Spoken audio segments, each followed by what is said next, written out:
आपल्या सगळ्यांचं पुन्हा एकदा स्वागत एनडीटीव्ही मराठीमध्ये। काल बदलापूरचा आक्रोश सगळ्यांनी पाहिला। जवळपास 10 तास बदलापूरकर रेल्वे स्टेशनवर ठिय्या देऊन होते। कशासाठी? तर 3.5 वर्षांच्या आपल्या 2 लहानग्या लेकींना न्याय द्यावा या मागणीसाठी। बदलापूरचा आक्रोश, पण दोष कुणाचा? याच प्रश्नाचं उत्तर शोधण्याचा प्रयत्न करणार आहोत। या प्रश्नाचं उत्तर शोधताना आपल्याकडे काही मान्यवर असणार आहेत। त्यामध्ये आहेत धनराज वंजारी आपल्या सोबत असणार आहेत, पोलीस क्षेत्रामधलेही तज्ञ आहेत। धनराज वंजारी सर आपल्या सोबत आहेत। सर स्वागत आहे तुमचं। अनेकदा सर आपल्या बरोबर असतात आणि विविध पोलिसांशी संबंधित असलेल्या मुद्द्यांवर ते सखोलपणे आणि स्पष्टपणे बोलतात। पण वंजारी सरांकडे जाऊयात। वंजारी सर, या प्रकरणामध्ये जर सगळ्यात मोठा प्रश्न कुणावर उपस्थित केला जात असेल तर तो बदलापूर पोलिसांवर उपस्थित केला जातोय।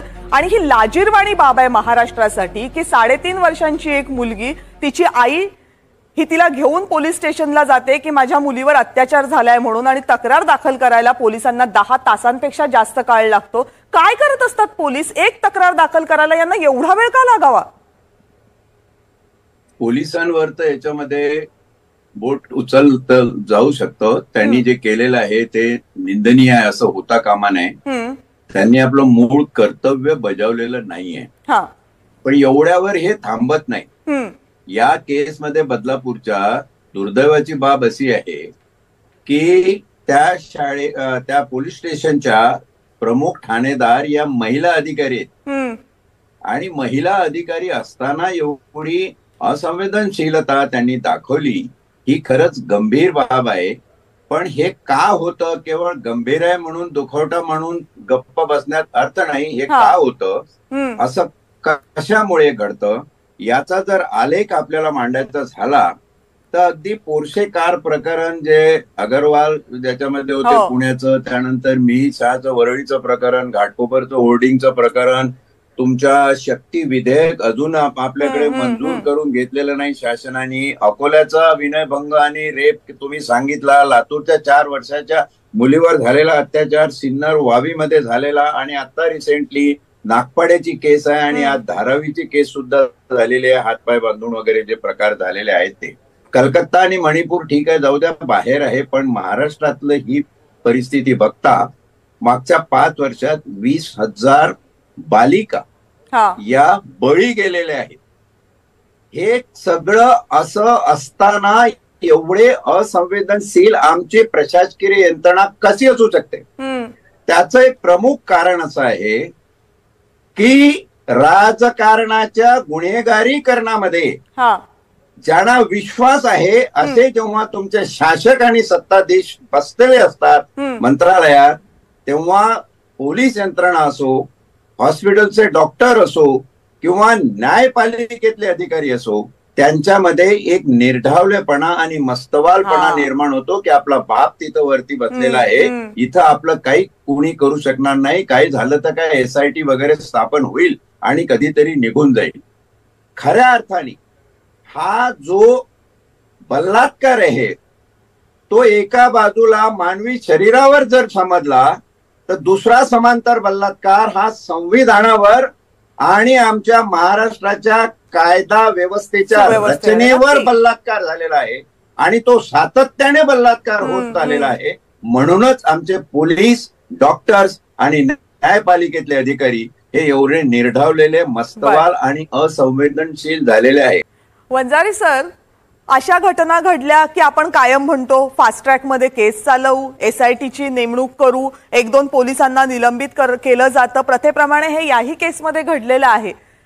1760 कायदे जरी आणले तरी ते कायदे अंमलात आणण्याची, ते कायदे लोकांपर्यंत पोहोचवण्याची, आणि ते कायदे ज्यांच्यासाठी निर्माण केलेले आहेत त्यांच्यासाठी ते उपयोगी पडावेत हे समजणारी, कळणारी, त्यानुसार वागणारी यंत्रणाच नसेल तर आपण कितीही कायदे आणले काय आणि कितीही चौकशा समित्या नेमल्या काय मिळणार आहे आपल्याला? पदरात काय पडणार आहे? फक्त तुम्ही वाचलेल्या घटनांची यादीच वाढत जाईल। कायदे आपल्या जागी आहेत, ते काय भिजू घालायचे आहेत का? त्यांची अंमलबजावणी होत नसेल तर अहो, कायद्याची अंमलबजावणी करणारे सगळे तुमच्या दावणीला बांधलेले आहे। या ठिकाणी ती जी शाळा आहे ती RSS संघ आणि BJPच्या लोकांची शाळा आहे। त्यांना माहिती आहे आम्ही वरती गेलो की आमचा बाप बसलेला आहे, हे सगळं आम्ही निभावून नेऊ. का नाही तिथे सीसीटीव्ही पासूनची सगळी व्यवस्था आहे, कसं काय तुमची मजल होते, तुमची मुलगी असती तर कसं वाटलं असतं त्यावेळी. हा विचार पोलिसांनी करायचा आहे, हा विचार शाळा संचालकांनी करायचा आहे, हा विचार डॉक्टरनी करायचा आहे, हा विचार न्यायपालिकेतल्या लोकांनी करायचा आहे. आम्ही एसआयटी फॉर्म करू. कसली एसआयटी फॉर्म करता? आतापर्यंत 17 केसेस आहे, ज्या पोरसे पासून तर अगदी समृद्धीपर्यंतची लिस्ट काढली तर त्याच्यामध्ये या लोकांनी एसआयटीची घोषणा केली. मी तर म्हणतो त्या 17 पैकी 7 एसआयटी मध्ये काय निष्पन्न झालेले आहे त्याची श्वेतपत्रिका विधानसभेच्या पटलावर मांडून दाखवा ना, तुमच्यामध्ये हिंमत असेल तर. आणि हे सगळे मिलीभगत, म्हणून मी सुरुवातीच्या माझ्या ओपनिंग स्टेटमेंटमध्ये सांगितलं की राजकारणाचं गुन्हेगारीकरणावरती ज्याचा विश्वास आहे असे लोक सत्तेत बसलेले आहे. कुठला प्रॉसिक्युटर नेमलाय तुम्ही त्याच्यामध्ये? तुमच्या दावणीला बांधलेला जो तुमच्या तिकिटावरती लोकसभेचं इलेक्शन लढला. हे सगळं असंवेदनशीलता तिथून झालेली आहे.